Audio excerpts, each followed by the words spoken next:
アプリが現在地を数メートル単位の最高精度で把握できるようにする機能です。テプラさん、それ、いります？ Gadget Budget。 皆さんこんにちは。ガジェットバジェットのなおです。突然ですが、皆さん、お部屋の片付け、はかどっていますか？収納ケースを買ったはいいけど、中に何が入っているかわからなくなって、結局散らかってしまう。そんな経験、ありますよね。今日ご紹介するのは、そんな整理整頓の悩みを劇的におしゃれに解決してくれるアイテムです。それがこちら、キングジムのテプラプロマークです。これがテプラ？って思いませんでしたか？そうなんです。これ、従来の事務用品のイメージを覆す、スマホ専用の最新ラベルプリンターなんです。今回は、このマークを使って実際にどれくらい簡単におしゃれなラベルが作れるのか徹底レビューしていきます。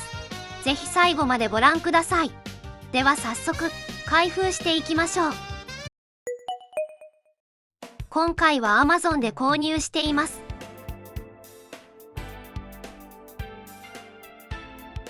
まずはマニュアル。もちろん日本語です。保証書も兼ねているので、捨ててはいけません。これが本体ですね。意外に大きい印象。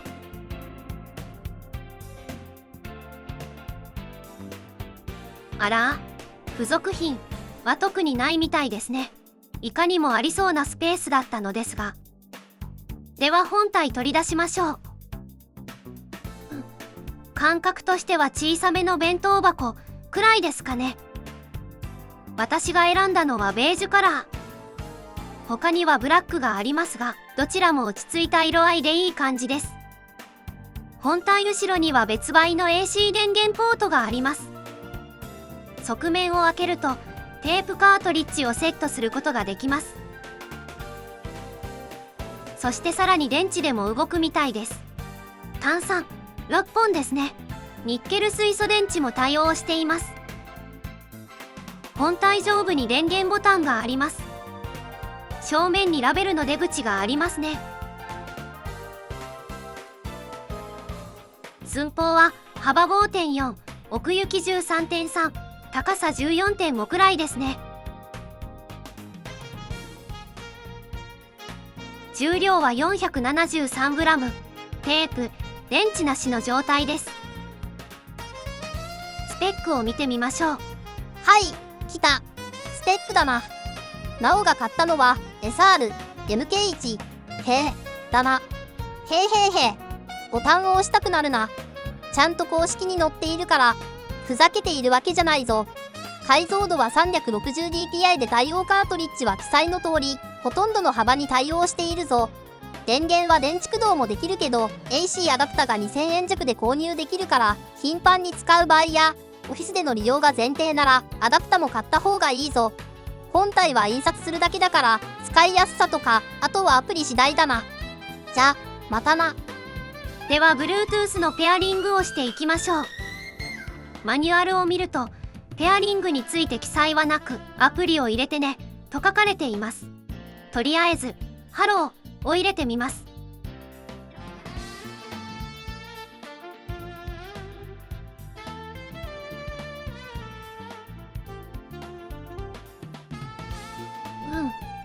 ペアリングどこでしょう？見当たらないですね。アプリのウェブページを見てみましょう。ここにもペアリングは書かれていません。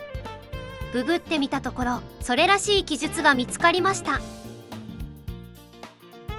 お問い合わせの多かった接続方法について、そりゃ多いでしょうね。多くの Bluetooth 機器がまず最初行うのがペアリングで、誰もが最初にペアリングをしようとするでしょう。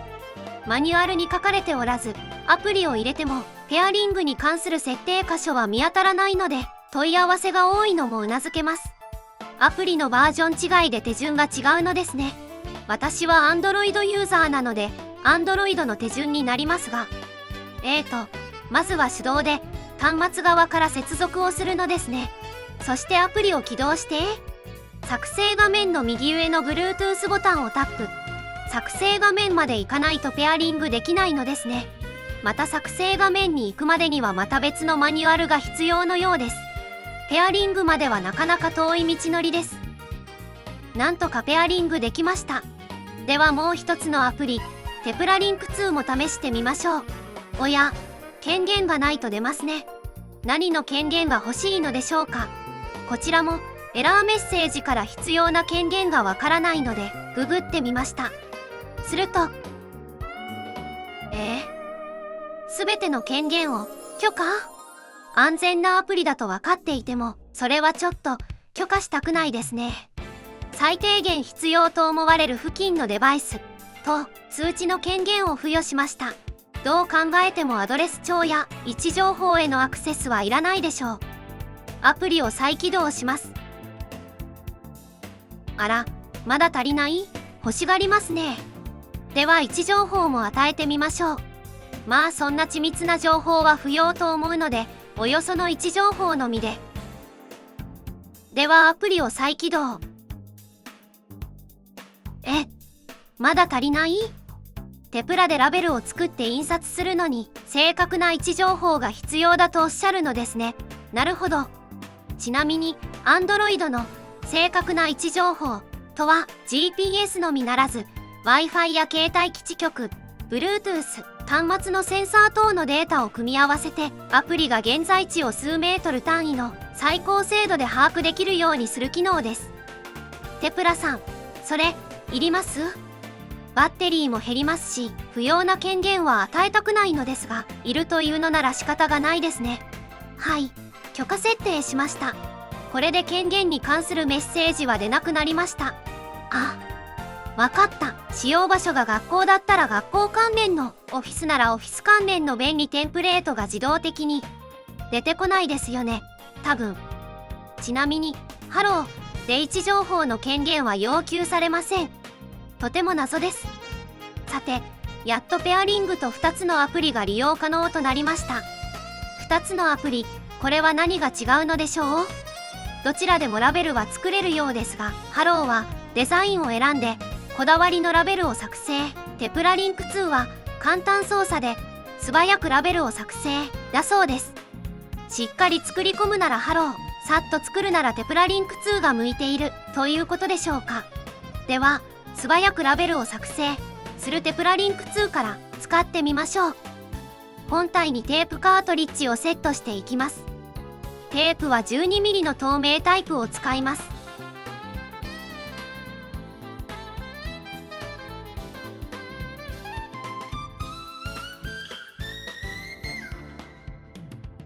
テープを送り、カットを選択し、正しく動作することが確認できました。文字を入力していきます。こんな感じですかね。あとは印刷ボタンを押すだけです。ラベルが作成できました。確かに簡単ですね。正確な位置情報が効いているのでしょう。続いて、こだわりのラベルを作成するハローを起動します。テンプレートはキャラクターものやデザイナーさんによるものが多数アップされています。この中からこれいいなと思ったテンプレートを選んで文字を書き換えるだけです。これならデザインセンスに自信がない私でもおしゃれなラベルが作れます。今回は QR コード付きのラベルを作ってみましょう。テープは先ほど同様 12mm の透明タイプを使います。テンプレートを選んで入力していきます。QR コードは URL を入れれば生成してくれますので、画像を用意する必要はありません。では印刷してみます。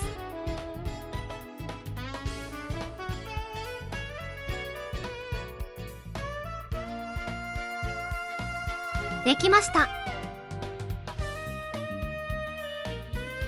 QR を読み取ってみましょう。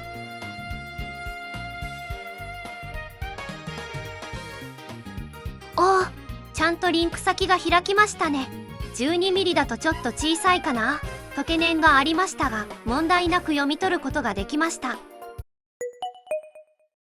さて、ここまで使ってきて感じたマークのメリットとデメリットを整理します。まずメリットは圧倒的なデザイン性と手軽さでしょうか。本体を机の上に出しっぱなしにしていてもあまり場所を取らないので、思い立った時にすぐスマホで印刷できます。このハードルの低さは大きいですね。あと、アプリの更新で新しいテンプレートや絵文字が増えていくのもスマホ専用ならではの良さですね。私はキーボード付きのテプラ SR530 も使っていますが、これではハローのような高度なデザインはできません。また、マークの方が解像度も高く、印刷がとても綺麗です。一方でデメリットですが、やはりコストでしょうか。本体価格が1万5000円前後とラベルプリンターとしては少し高め。テープカートリッジ、AC アダプタや電池は別売なので本体と合わせて購入が必要です。また本体には物理キーボードがないのでスマホがないと使えませんが、まあこれは現代人ならあまり問題ないですね。というわけでキングジムのテプラプロマークをご紹介しましたが、いかがだったでしょうか。私は特に形から入りたいタイプの人間なので、ラベルを作るという作業がきっかけとなり、整理整頓のモチベーションが上がる、そんなガジェットでした。